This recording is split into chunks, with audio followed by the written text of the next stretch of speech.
Welcome to Tenor Tech, where I solve the problems you didn't even know you had. In this video, I will show how to get z-test in Excel updated. Open your workbook and identify the sample range and population mean to test. Check that you have numeric data and a known population standard deviation or large sample size.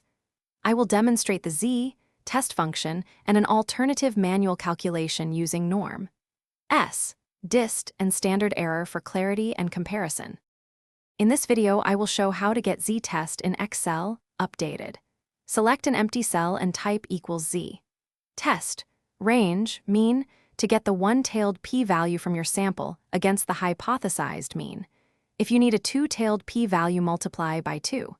Make sure your sample is large enough or you have a known population standard deviation before trusting z-test results in Excel. In this video, I will show how to get z-test in Excel updated.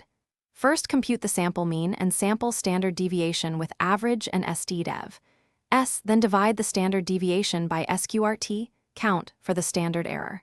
Subtract the population mean from the sample mean and divide by standard error to get the z-score.